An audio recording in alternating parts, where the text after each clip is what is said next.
నిలిచిన ఏ పర్వతాన్ని, ఏ బండనైనా, ఏ కొండనైనా మనం దాన్ని చూడవలసిన దృష్టిలోనే చూడాలండి.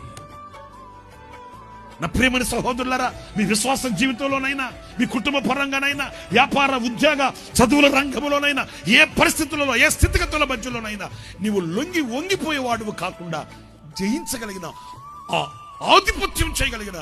ఆ శక్తి కలిగిన వాణిగా నిన్ను చేస్తానని వాగ్దానము చేసిన దేవుని శక్తి కలిగిన వాక్కుని గనక ఈ రాత్రి నీవు విశ్వసించగలిగితే ఈ సంవత్సరం నీ బ్రతుకులలో ఆయన ఇచ్చే అధికారము చేత విజయ వీరుడవై ఊరేగుదువుగాక, విజయ సంకారాన్ని ఊదుదువుగాక, విజయ పతాకం చేతబట్టుదువుగాక. నా దేవుని కొరకైన ఒక పత్రికగా, ఒక సాక్షిగా నీ జీవితాన్ని, ఎక్కడ నీవు ఓడిపోయావో, ఎక్కడ నీవు తలదించావో, ఎక్కడ నీవు కన్నీళ్లు పెట్టావో, ఎక్కడ నీవు అవమానాలు పాలయ్యావో, అదే స్థావరమందు, అదే స్థలమునందు నీవు విజయ వీరుడవై గళమెత్తి స్వరమెత్తి నా దేవుని స్తుతించుదువుగాక.